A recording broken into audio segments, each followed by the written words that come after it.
Right, Dave. Here we are, mate. Ready to go. We're live, so let's have a little look. Just check we're live. It's always a race to see if I can figure out if we're live. That's right. I finally got it. Cool. We're live. Brilliant. Hey, everyone. It's Andy here. I'm actually from EverTrek Towers right now. We have a little bit of an office refurb, so I came in today. Got this wonderful backdrop, which is actually Namche.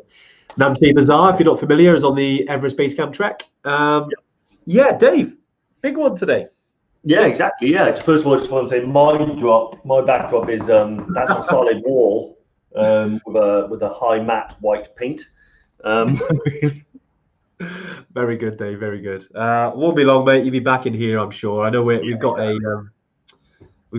the middle in Wales. Obviously, most of you probably know we've got a little lockdown, but we're having an office refurb, so I was here. So I thought, what the heck, let's do a little live. But yeah, nice to see so many people on. Ramona, Amanda, Tina, Sinead, Paul, Chris, Jill, Tamron, Miko, as always, Pablo. Great guys, great to see you join us today. Oh, Pablo's back. Yeah, Pablo, you haven't been on in a while. I know. Where you been, Pablo? I think he's been obviously back in school. So yeah, nice to see you. Great back, mate. I know middle of the day isn't as great for everyone, but you know we hope that you've caught some of the replays. And hello, Catherine, and Mark, and Hillary. Yeah, great to see so many people as always. And David Clift. Yeah, this backdrop, mate, is going to be very, very visible when you actually go there very, very soon. Hopefully, very, very soon. Right, Dave. Today, mate, trekking at altitude. Is it dangerous or not? Yeah. So yeah, it's probably one. Loaded question. Yeah, loaded. Yeah, it's one that we've talked about quite a bit before, but it's always good to go back over it because it's a question that shows itself fairly regularly. People say, how dangerous is it?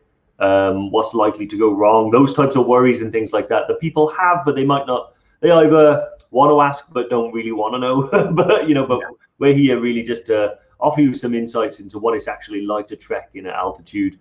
What types of bumps in the road you might come up against and things you can do to avoid them and stuff like that.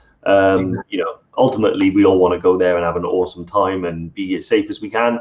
But we want to be real about the certain things that, can happen to you and to your body and things like when you're at altitude and stuff like that. Poor Misha, don't scare me too much.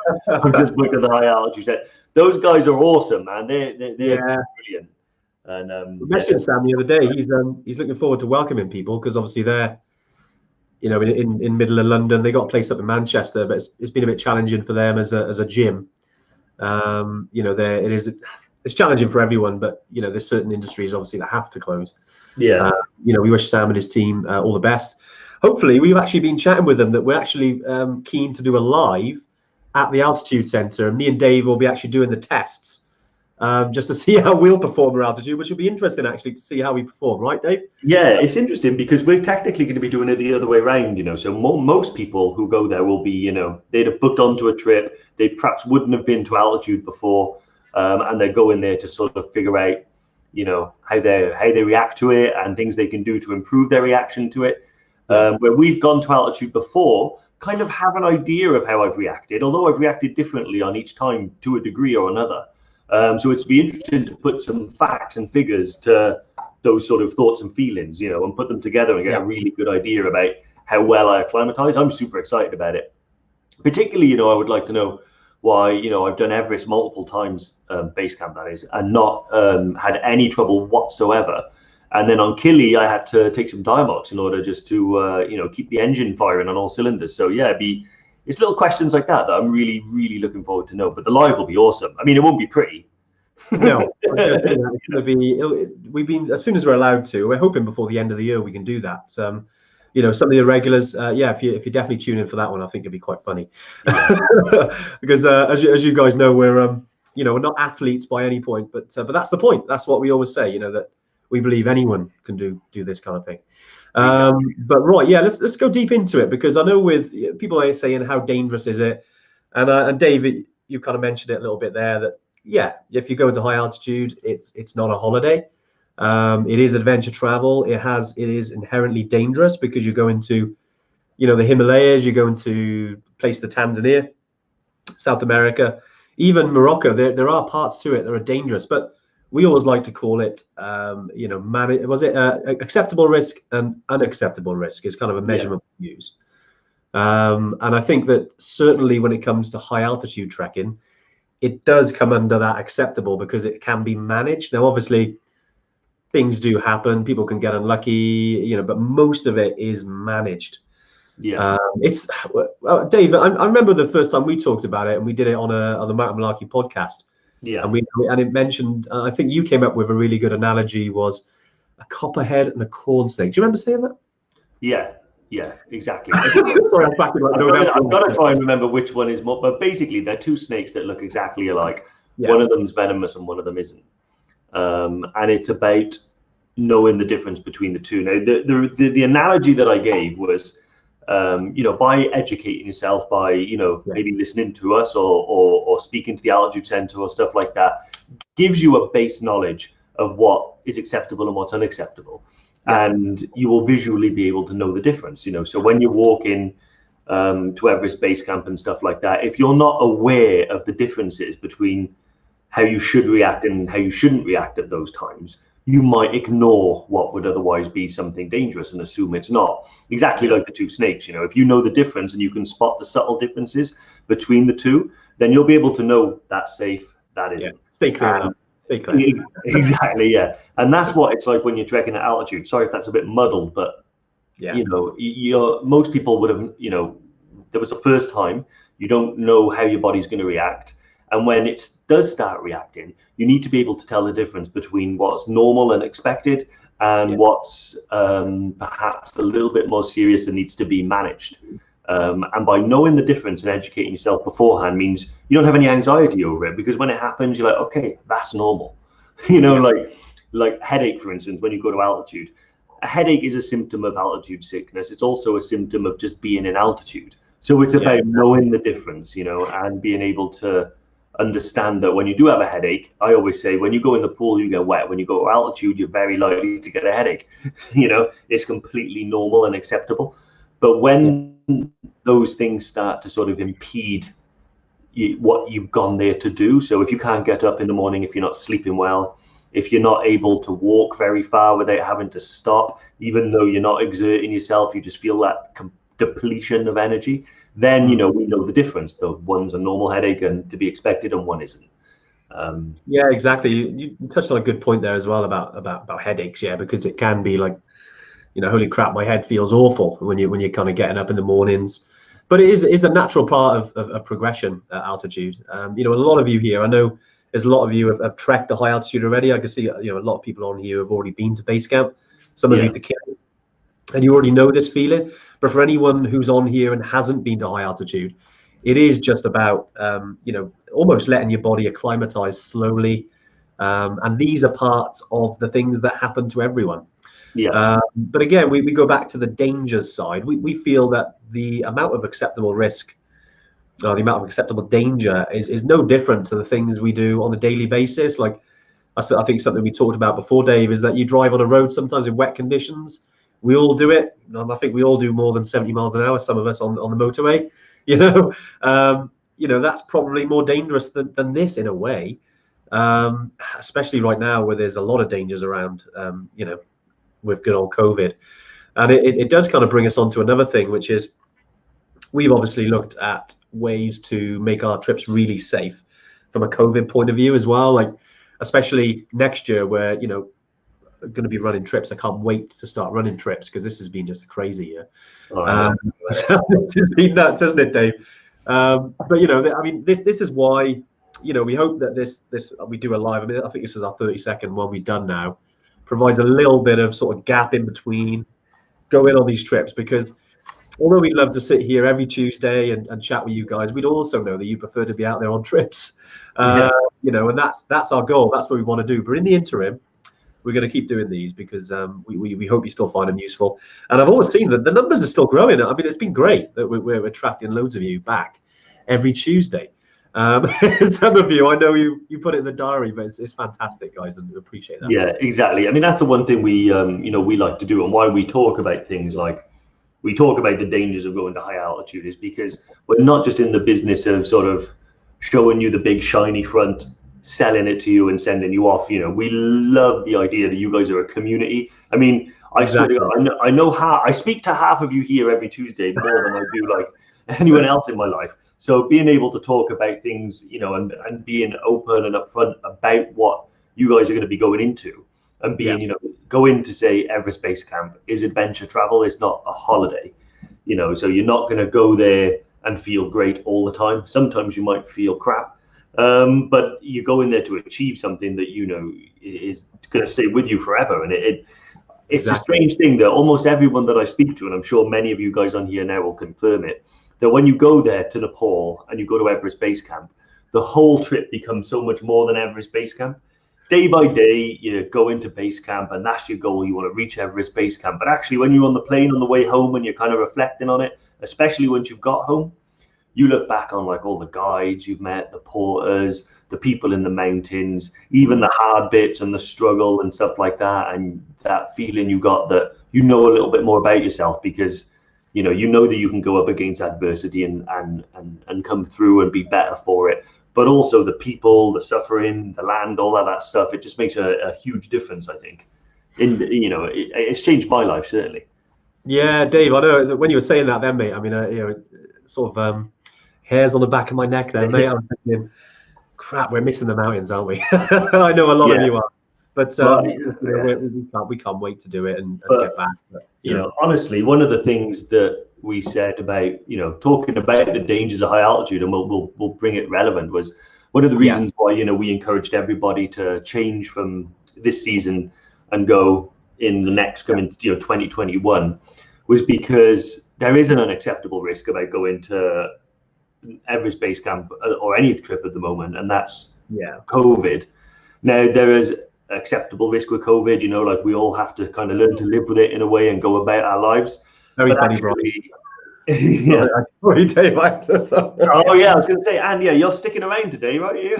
Fingers crossed. Yeah, there's no power cuts today, guys. Yeah, if you were all on last week, and I hadn't spoke to you in the interim, we had a bit of a power cut, which is why I suddenly made the a really quick dash.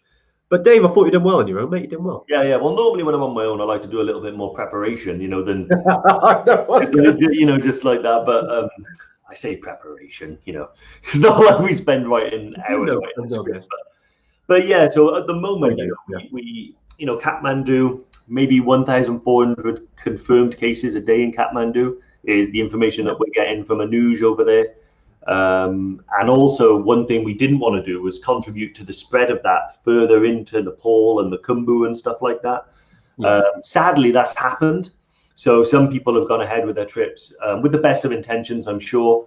But unfortunately, that movement from Kathmandu, where it's quite prevalent, and they diagnosed a case of COVID in Namche. So as it stands, I think they stopped all flights. I think one commercial flight landed in Lugla, but I think that's it. And really, just now, haven't they? Yeah. And I think really 3 days, reopened them and then stopped them again. I'm like, make your mind up, guys. Yeah, exactly. Yeah, but that's just an example of like an acceptable risk. We don't want to send you high altitude with even the slightest risk of a respiratory illness taking hold. But yeah, I think that that's an example of like why we don't want to be involved in that right now. And we'll go back out there hopefully in March. I think at the moment everything's looking good for March. I think I think by then it'll be a full year. Yeah, in February. I mean, because we got a few people who were in February. Because the seasons, although February is, I mean, I've been to Everest Base Camp in February. It is bloody cold, but if you like the cold, it's cracking. I mean, so is March, to be honest. But with the way the seasons have been changing a little bit over the last few years, we started to run a few trips in February. And it's really good time to go. Actually, it's quite quiet. So all going well. February is where we're going to be going to it. I mean, I know we're talking about Nepal here. I know a lot of you have booked into Kili and other places, but what's that, Dave? I just saw a funny comment there. Jishu says, "Hey guys, would you ever do the ultimate altitude trek? Why stop at base camp when you can go all the way up?" And then Jerome said it has a death zone. I think, do you know what we are going to do? At one point, I definitely will be summiting. That's sometime in the future. Luckily, I think, you know, when we do Everest Base Camp, Jerome, the only death zone that we ever encounter is maybe a toilet in Gorekshep. But you know, luckily that means we're relatively safe. But yeah, just sure. I mean, yeah, having a summit of Everest on your mind is certainly something that we share. But apples and oranges, mate. Apples and oranges. That's a whole other ball game. Well, it brings us on to a second point, doesn't it? We talked about this before because we do get questions. You know, is it dangerous? Because in the media, Everest is perceived as dangerous because mainly of the deaths that happen on Everest. And again, it comes back to what you said before, Dave, about two completely different things. I think you used an analogy before of when you get in your car and you go to the shops. It's literally, if base camp is where you drive to the car park. You don't even enter the building. You know what I mean? It's a completely different ball game. Yeah, and I mean, like, just to continue there. When it comes to Everest, climbing Everest and going to Everest Base Camp are two completely different things, and that's why it's always important to make that clear, because we get a lot of questions around that. I know a lot of you have been to Base Camp already, but to the people who haven't, you know, the dangers of going to Everest Base Camp are very different to dangers of climbing it. I know Dow Attack on here as well, who has summited Everest. Hey Dow, nice to see you on here, mate.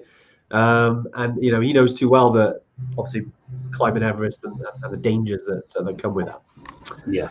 But right, Dave. Yeah, I know we've been talking a little bit already about the dangers of Everest. We've got a lot of questions that come in, and actually today who's on the phone isn't Lauren because she's off, but Ali, who's our newest Yeti, she sent us some questions. Dave, have you got those questions? I do, mate. I do. So she's been sending them in here, and we have one, Scott from Brecon. Hey, Scott from Brecon, how's it going? Hey, Scott.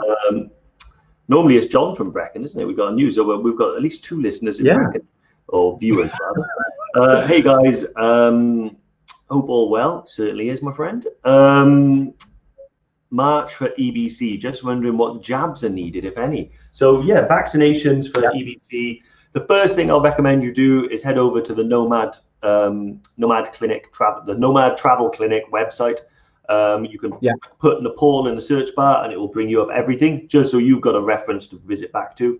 From the top of my head, you need all the basic ones. So sort of, was it typhoid? Tetanus, you know, the general 10-year ones that you need in the UK. Exactly, yeah. The only optional one, which we talk about a little bit, is rabies. Yeah. So it is in Nepal, but it's not particularly prevalent. So it's considered an optional one. So we won't advise you one way or the other. But I think, you know, based on your comfort levels, don't pet any animals anyway. I struggle with it. If I see a dog, I've got to give him a ruffle. But I'm fully vaccinated. Yeah, exactly. Yeah, I think 100%. I mean, obviously, what we say here, there is, if you go on our knowledge center, and just if you a little search bar there, if you do type in vaccinations or injections, there is an article we wrote about it. It gives you sort of the rundown. But yeah, if you want for specifics, definitely have a little look. Oh, Layla Green in here says definitely typhoid. Didn't in India and got struck down with it. What's typhoid like? Wow. Yeah, Layla, tell me what typhoid's like. Write a little comment in there. It'd be very interesting. I bet it wasn't very nice, especially if it was in India. With no, yeah, but I think it's like, is that dirty water that you get it from, typhoid? Yeah, because I know about Typhoid Mary. It was like someone had super spread it back in Victorian age, I think. Probably wrong on that, but yeah, I don't know actually what the symptoms and stuff are like. But yeah, another question we got from Nigel. Have you got the questions, and? Yeah. I'll just I'll jump on. Let's have a little look. Yeah, good old WhatsApp. Yeah, Ali's dropping them in. What types of snacks do you recommend to take whilst trekking the base camp? Wow. Yeah, I mean, there's loads. We always say that take something that you love. You always have that one bit of treat, because if you're having a tough day and you need a bit of a pick me up, you know, if a Snickers bar gives you that lift, have a Snickers bar. But you can get them over in Nepal. You know, in Namche, which is kind of the last sort of big village before you're sort of into the sort of subglacial region. You know, when you're out of the trees and you're in the proper mountainous region there. Yeah, you're going to be you have an opportunity to buy some Mars bars, some Snickers, maybe even some Coke, you know, bottles of Coke. Good to clarify that, and this isn't Newport, mate.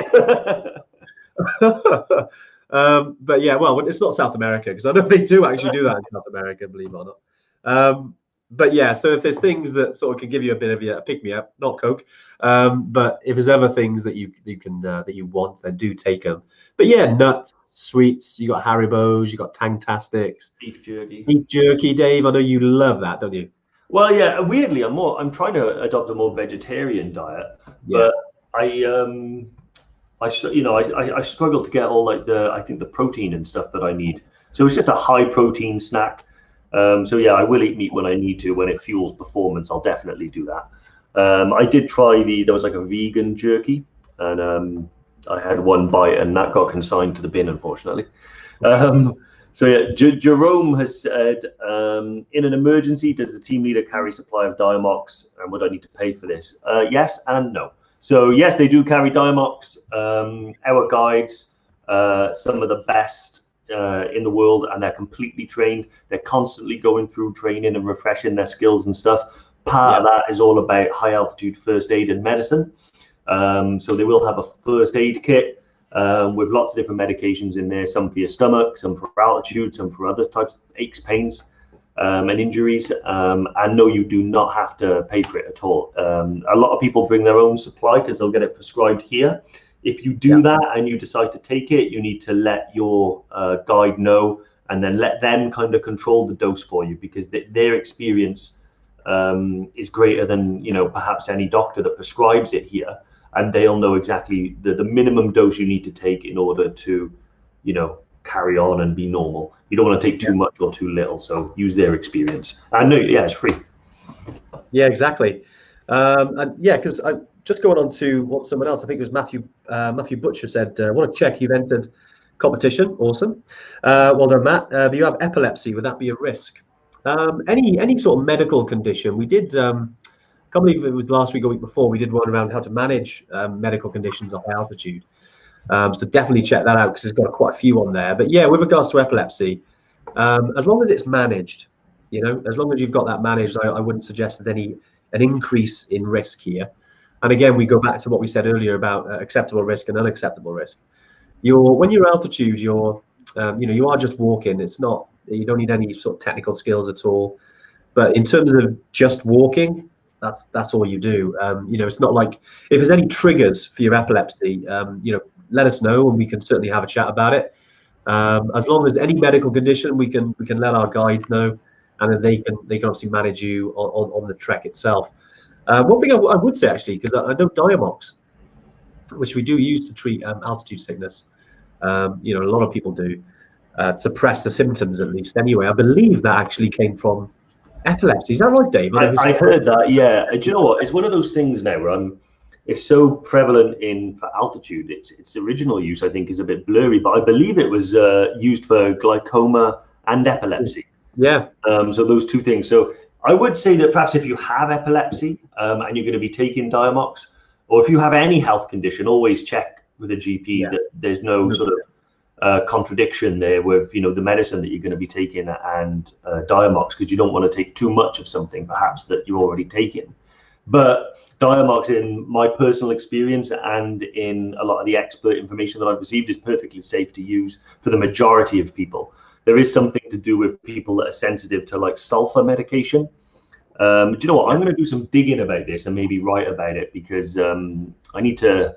Every time I come up, I wish I knew more about it, but it's something to do with sulfur. So, and I believe that might have something to do with people who have heart conditions and things like that. But I think that's a rare occurrence. I've taken it personally myself for all of a Kili trip. The only side effects I ever got from Diamox were you need to pee a lot more, so you need to drink a lot more. You will get up in the night about once or twice to go for a pee. And secondly, the most specifically located pins and needles I have ever had in my life. So like maybe your toe or something. Yeah, one toe in the middle, half a tongue.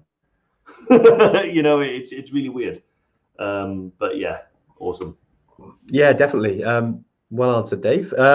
Zoe's asked as well, Zoe McGrath. Hey, Zoe, great to see you on here, mate. I know you mentioned about you have to reschedule your trip. I think you were going previously this year, weren't you? And you're sort of looking at booking flights. And yeah, I suppose that goes for anyone who's looking at the spring next year.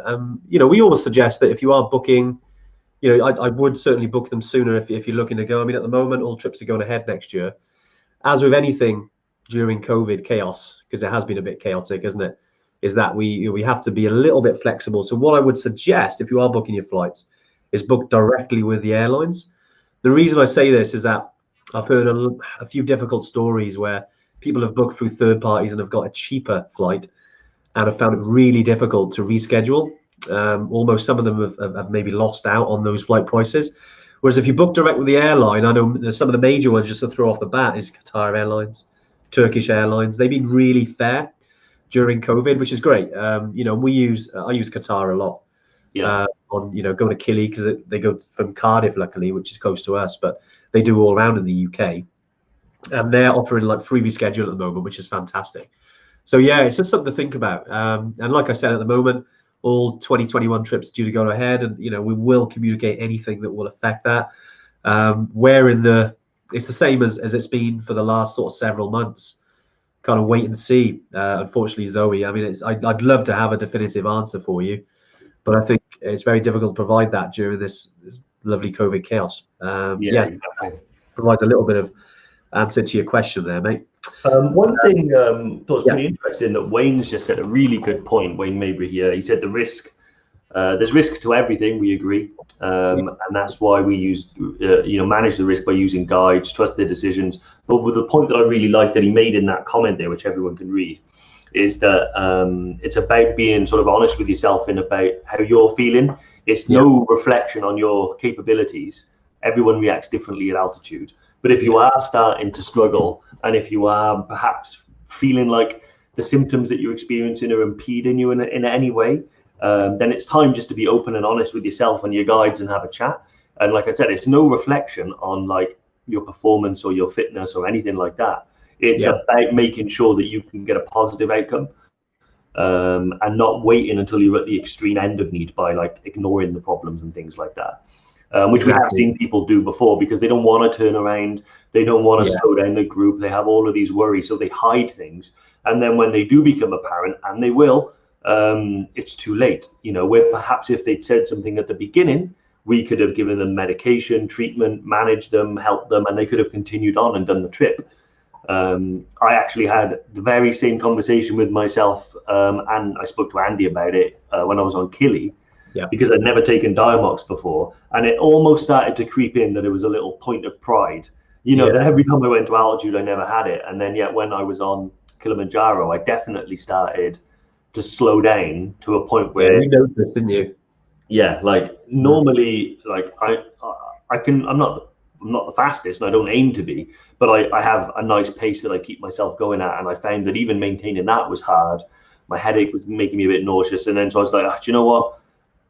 It's about getting to the top, and it's about celebrating with my friends and bringing that, you know, that achievement back home with me. It's not about being, you know, sort of ego or arrogance and ignoring it. So I took all the help I needed, spoke with my guides, took Diamox and stuff like that, and I'm so happy that I did, because there's a picture of me and Andy on the summit of Kilimanjaro, and perhaps there wouldn't have been. Yeah, exactly, mate. And you know, it's a really good point. And Wayne, I love that. I'm sorry, I was just reading that then, and you know, I love the positivity there, and it really comes down to, you know, that's the sort of how do I word it? The power of the mountains, I suppose, because you are coming at it, and you have got to be honest with yourself, because every person that comes on these trips, okay, we can offer as much advice as we can, our guides can help, but ultimately it's down to you. You know, we don't hold your hand and drag you up there. It's down to you, and but I really like what he said there about being honest with yourself. It's really good. Yeah, I love that. I might nab some of that word in, Wayne. But no, it's thanks for your comment there.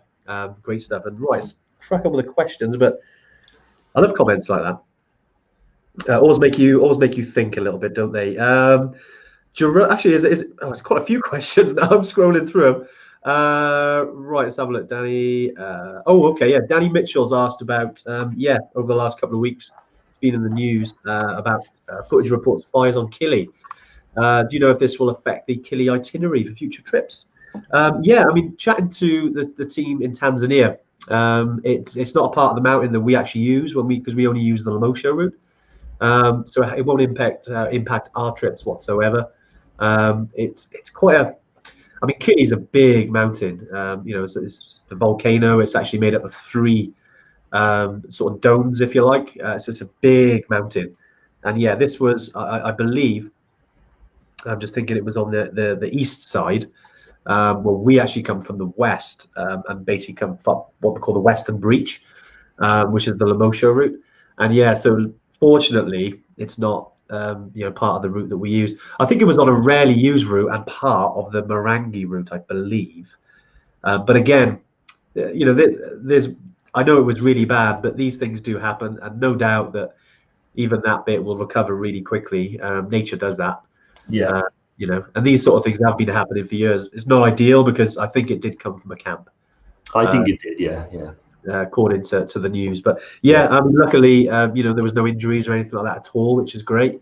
You know, and our staff are doing well, and I heard everyone's staff is doing well, so that's great to hear. Yeah, awesome. Alan, just notice your meshes there. I just want to say, I think you meant meters, not feet.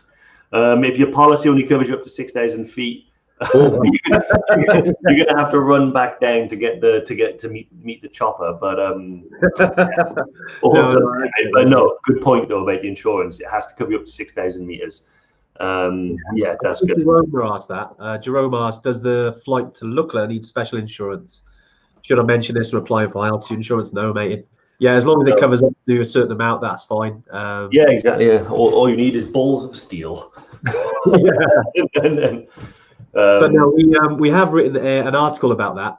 So if I believe Ali might be able to drop that in, is that on our knowledge center there is an article about the insurance that you need for particular trips.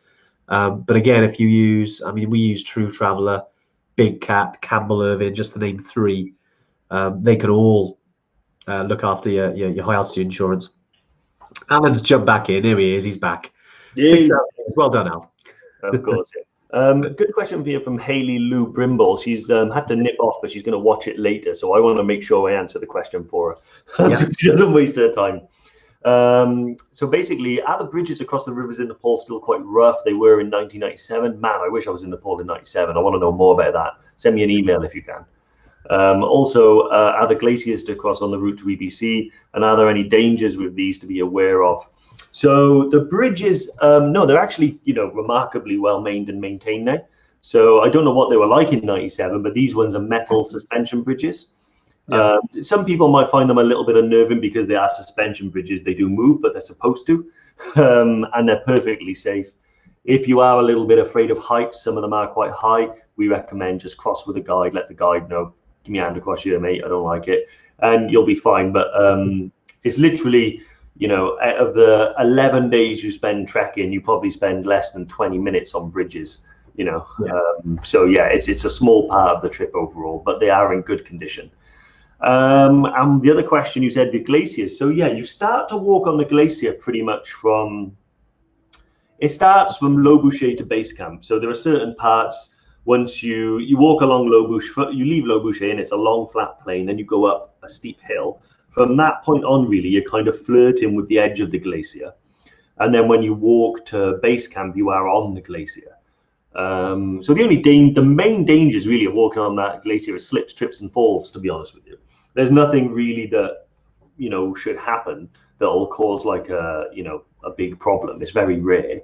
I mean, historically, you've had things like avalanches, and you might hear a crack or see a little rumble from now and then. That's totally normal and very common.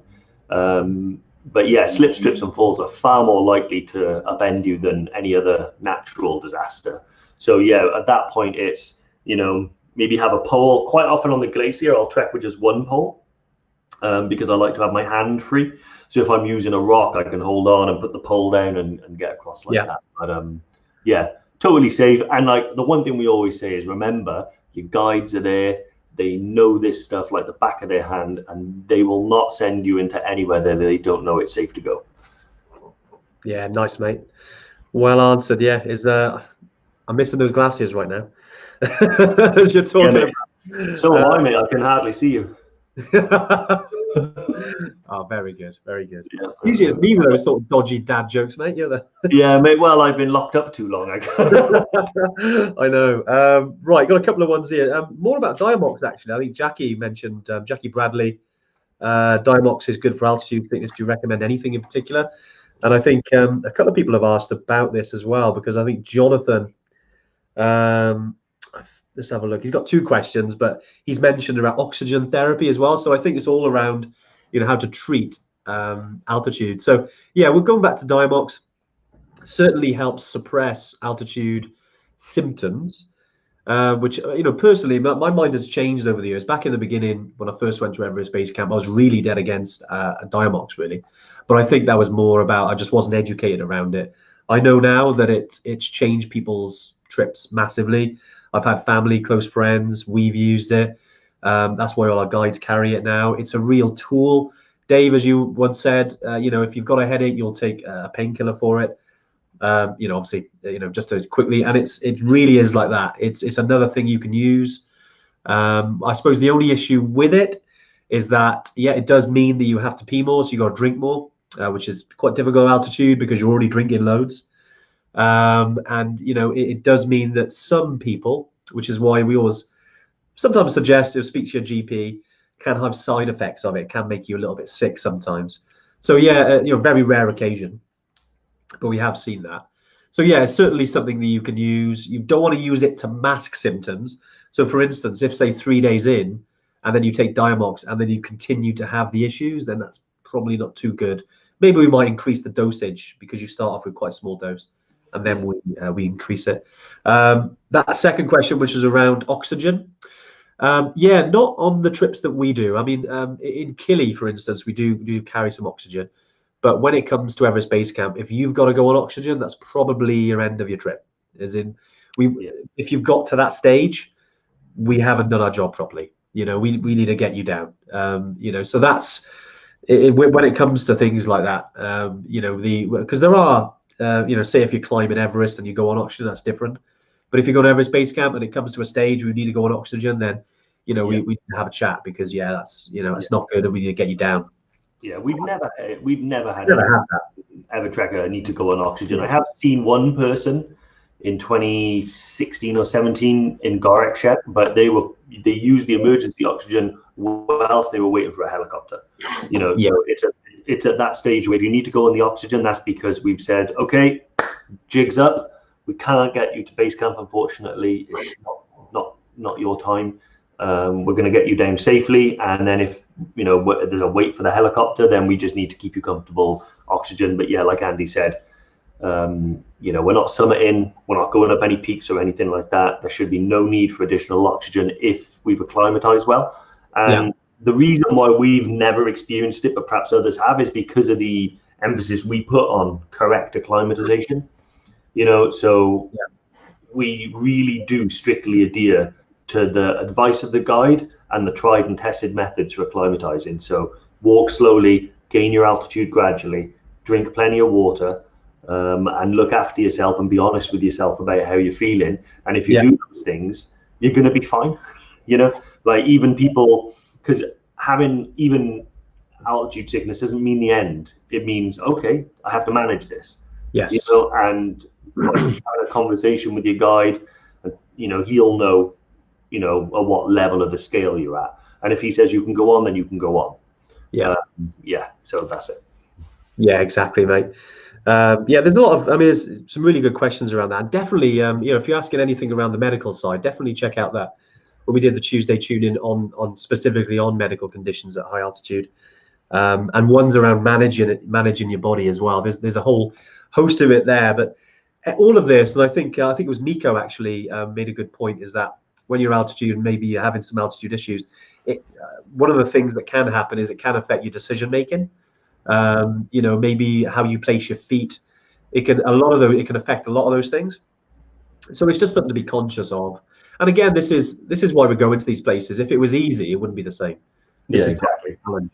That's why when you do complete it, when you achieve that goal, whether it be summiting Kili, go into Everest Base Camp, whatever it may be, that's what makes it all the better. In our opinion. Exactly. So Diane Fazakali Parker Diane, has welcome. said, yeah, welcome, Diane.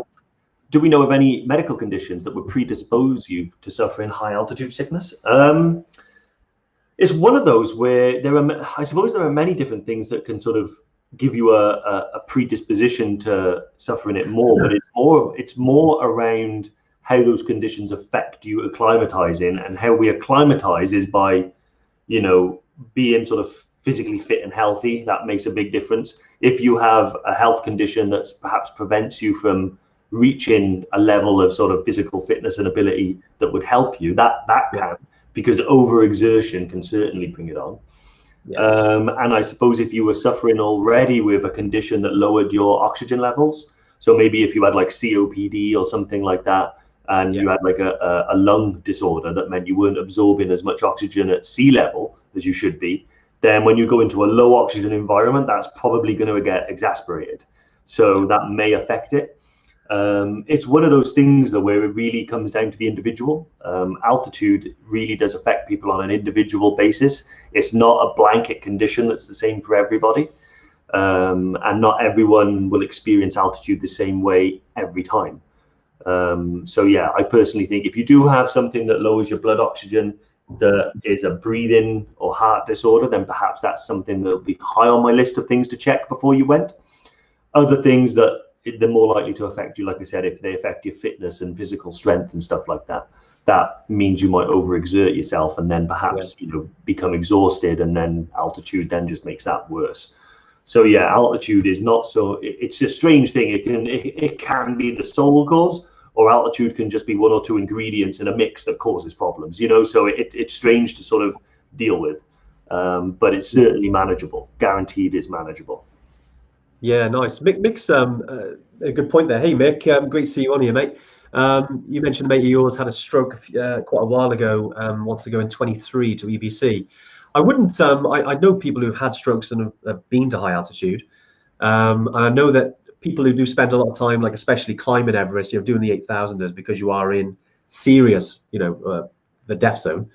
That's where that can increase your chances of a stroke. When you go to Everest Base Camp, it's a little bit different. I'd probably get them to speak to a high altitude specialist, whether it's a GP or a high altitude specialist, maybe through Nomad or another, you know, high altitude medic, if you like, about that.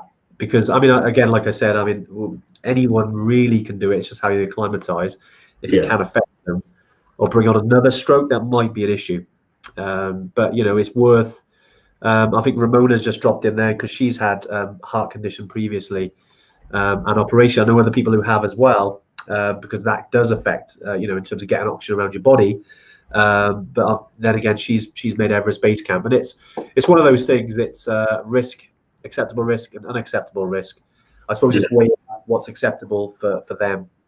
You know, if they're like, I just want to go and do it, and okay, there's going to be a little risk, but I'm okay with that. You know, then that's that. It's down to them. Yeah. But yeah, so I just said Alan there because he jumped in, had his 72nd birthday up there exactly. Because I think it was Eileen mentioned his age a factor. No, not whatsoever. It's all about you. If you really want to get up there, Eileen, you can do it, mate. Yeah, exactly. Come on, Eileen. Yeah. Sorry, and I'm on it with the dad jokes today. Yeah, Paul Dewhurst. Hey, how's it going, Paul?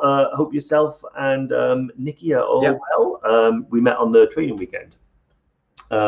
Just wondered, is it worthwhile doing any pre-acclimatization?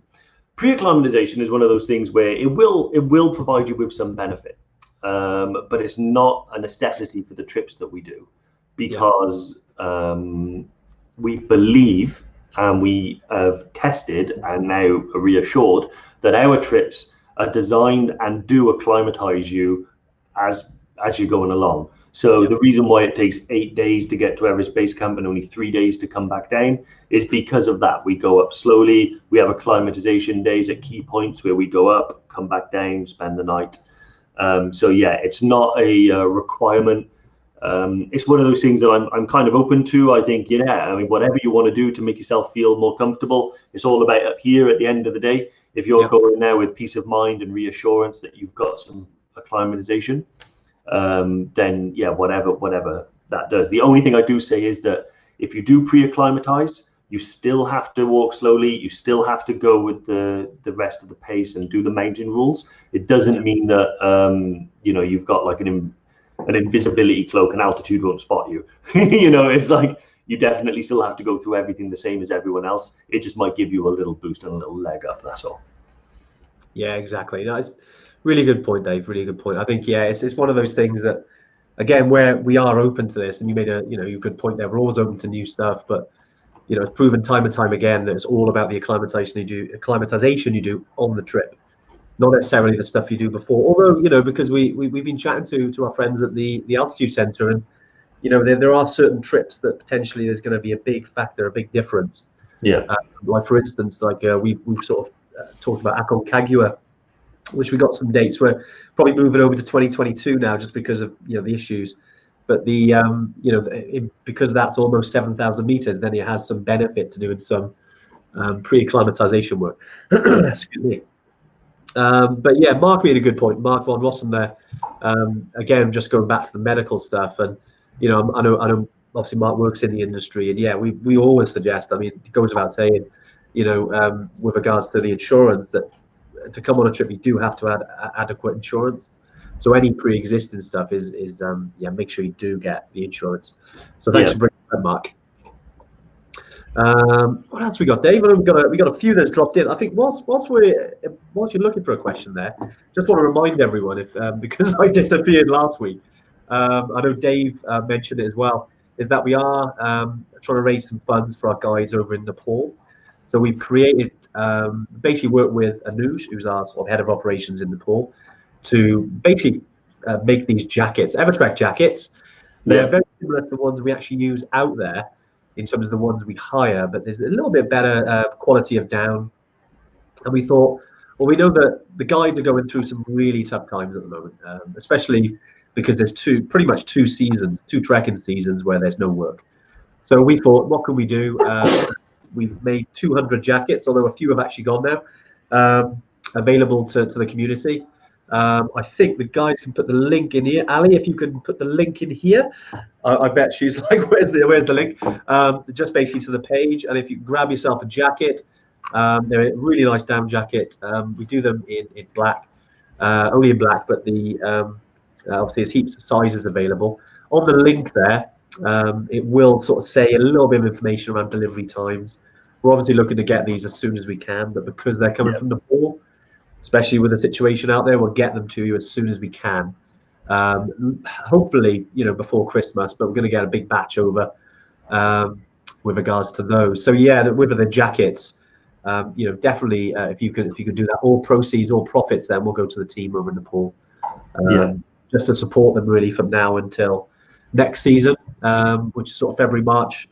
You know, so over winter. It'd be great to see some of those jackets out there in the community. Yeah, absolutely. They are really good jackets. I mean, you've got the added benefit that they don't only sort of, you know, warm the body, they warm the heart as well, you know, because as you're walking around in the cold, you know, you've done some good for people that have done a lot of good for us and our customers as well. I mean, Nepal have, you know, our people over there have changed, you know, thousands of lives, including mine and Andy's, and, you know, eventually every single person on here, hopefully. And they're a fantastic group of people that we know have been hit very hard. So yeah, it'd be really awesome if you guys would grab a jacket and help the guys out, and then ultimately then you'll be wearing it when you go over to EBC. Yeah, so it's an investment as well.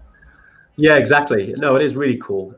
You know, we were chatting to Anuj about it, and it was just something we thought would be quite cool to do, because we've had some issues here in the UK, just in sort of the website with regards to our store. It's still not there yet, which is why we haven't released it. And we thought that obviously coming from Nepal, you know, it's got a little bit of a connection there, and obviously all the, you know, all the profits, you know, go straight to the guys. So yeah, I can't wait to see those jackets out there. Yeah. I think it was Diane actually mentioned about, obviously I know the jackets are vegan. We are quite limited because although, you know, if we had a whole store of different things, we'd probably be able to offer different options, but we're quite limited because this is just basically like a fundraiser. So it's not like we're creating an equipment store out in Nepal. It's really just, you know, I'd love to say they're vegan jackets, but because of the limitations we've got over in Nepal, very challenging to create any others Yeah. for them. But yeah, so sorry about that, Diane. I know you'd love if we had a vegan down jacket. We'd love to send you one because I know you're a great part of the community. So yeah, anything else, we'll definitely try and update you. But yeah, Dave, any other questions? Because I know we've had quite a few. There are a few knocking around that I think we can get. So Mark Reynolds has said, "Hey guys, do you come across any wild animals?" Again, I suppose that can come under how dangerous is trekking at high altitude. Weirdly, like in most places of the world, the things that kill you the most are the really, really tiny things. So make sure you take your malaria tablets if you go into like Kilimanjaro or Africa or anywhere where malaria is prevalent. Yeah. With Nepal, in the Everest region of Nepal, there are known to be snow leopards, but you won't see them. You could be 50 yards from them and they're so well camouflaged, but they tend to stay away from the trails. They're very shy and reclusive animals. So the biggest threat then that you've got is like yaks. You know, and jupke and mules and horses and things like that. So again, your guide will help you with those. Don't cross a bridge if they're coming across, because they won't stop and wait for you. You know, and if you do come across a yak train or anything like that, make sure that you're against the side of the mountain and not the side of the cliff. But yeah, other than that, no, you don't really see that many really at high altitude. So yeah, in Africa, in Tanzania, you'll see monkeys and things like that in the jungle area. And then as soon as you get high, you just see these sort of crows or ravens. I saw a ground squirrel once on my way to base camp. Haven't seen a red panda, although apparently they're in the region as well. Seen a couple of deers. Oh, the musk deer with the fangs. Yeah, musk deer, yeah, with the fangs. They're quite interesting. Actually, really, really cool. Because we got some on video. I think it was Steve back in 2018 saw some, and some of them I think were actually I don't know if we all seen was it Planet Earth 2, and you've got those goats that are on literally the steepest cliff, and you're like, how the hell do they stay there? Some of the musk deer are actually doing that as well, and I was thinking, how the hell are they there? Literally on like a cliff face. An amazing little deer as well. It's like a vampire crossed with a deer. It's strange. Got the big fangs down there. They are very weird. What does yak taste like? I have no idea. I've never eaten it. To be honest, most of the time, I've been told that most of the time when you see yak on a menu, it's not actually yak. No. It's most likely buffalo. Yeah, so most of the steaks and stuff there is all going to be pretty much buffalo, because you know, Nepal is largely a Hindu country. You're not going to be eating. Sorry, just a cat just to try to attack me. Yeah, so they allow cats in prison, Dave? I didn't realise that. Yeah, he's sorry, he was attacking my feet. Yeah, he's my he's my little cellmate at the moment. But no, he's Cooper, Lauren's cat. He's he's here for a bit. But yeah, I think what vampire deer, Jerome? Yeah, seriously, look it up, musk deer, mate. They're awesome. Yeah, no, I haven't eaten yak, to be fair. It's buffalo, and mainly when you're on the trail as well, you want to be vegetarian. So no meat products at all from Lukla to Lukla. Maybe Namche on the way down, you can squeeze in a little bit of meat if you want, because you only got one day then if you have an upset stomach to kind of put up with. But I always remember Barry, and when we were there, and we said, our recommendation, obviously you're all adults, but don't eat meat, don't drink alcohol. End of day one, I saw him cracking open a can of beer and having a chicken burger. And I remember that. He really enjoyed his helicopter ride back down as well. He said it was brilliant. No, he was a great guy. But yeah, it was probably not the best to start that way. But Julie's asking, can you see him? I'm not sure if you can chase him down, Dave. And Paul's always going. He said cats always go for vermin. Good point, Paul. Yeah, a couple of questions on the jackets. I'm just seeing coming in now in terms of like how much down goes in, size guide, things like that. So it's because this is a fundraiser, we haven't, obviously, I know if you go into a technical store, you'll have exact size guides and exactly how much down. We haven't really got that information, to be honest, and I hate to be so useless with that, but they are European and UK sizes. So for instance, if it's a medium, it'd be the same as a medium jacket you get here in the UK. So we've got some things that we can tell the guys in Nepal to do, but again, because we're trying to, a nice cat, Dave. It does look like Lauren's cat. I'm just going to put it out there. Yeah, it definitely is. Lauren's probably going to be really happy to see him. Yeah, I bet. Yeah, because Dave is looking after Lauren's cat this week. But yeah, with the jackets, they are I believe it's about 750 down, as in downfill. So basically that means it's fine if you go into like Everest Base Camp. They'll be perfect because these are the ones we use on our trips. So definitely, if you're thinking, okay, is this jacket going to be good enough for the trips I'm going on? Then yes, that's why we're doing it. Because we thought, if you're looking at a jacket and you want one for this winter, then maybe this could be useful. Yeah. So we thought, we can put it out there. So I hope that answers your question a little bit. So like I said, just to clarify, if you are looking at, say, a medium jacket or a large jacket, it'd be the same as if you had a large jacket or a medium jacket here in the UK. All right. Also, I will say, Ramona, this is not my cat. No. Very good coming from Ramona. I like that. Yeah. Very good. Very good. Sorry, private joke there, but very good. Yeah. Anyone that follows Ramona on Facebook will see that she is is crazy cat lady too much? Because I think you've only got one, but definitely. Ramona won't mind. Definitely a cat lady. Brilliant. Right. Well, look, we're coming towards the hour here, but yeah, Michael Gillies there. Hey, Mike, great to see you on here, mate. Early Christmas present. Bang on. You got it, Mike. If you want to grab yourself one, obviously we'll get it over to you before Christmas. But yeah, Dave, anything else before we finish?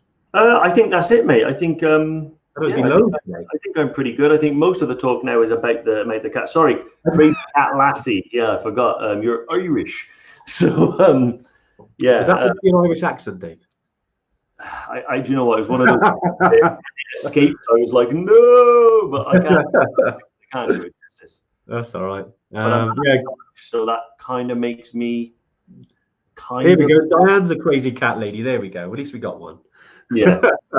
Wow, 8. Wow, that is a lot. That is a lot. Who's got 8? Diane, that's amazing. I had I think about 8 at one point. So yeah, it was awesome. Yeah, we loved it. Ramona, do you watch Father Ted? I need to get a t-shirt, not a racist. Great stuff. Namaste. Where's my namaste? There we go. Namaste. I should have used this in the beginning. But they actually, in Nepal, you can say namaste to say goodbye to. So. Yeah. Oh, Janet, your first Tuesday tune-in. Where have you been for 32 weeks? But yeah, you've got like 33 weeks to catch up on of this nonsense. That's a lot of me and you talking. So yeah, good luck, Janet. Exactly. Just drop us a message. We're happy to answer any questions. Yeah. That's all. But yeah, great stuff, guys. I can see that clearly we've gone from the dangers of trekking at high altitude to the dangers of owning a cat. So, oh, brilliant. Some great comments on there. Cats eat your soul while you sleep. That's what he was coughing up earlier. You've got no soul left, Dave. Here we go. Yeah, exactly. Yeah, as Mark says, adios, guys. And yeah, we'll see you next week. See you next Tuesday. All the best, guys. Bye. Bye.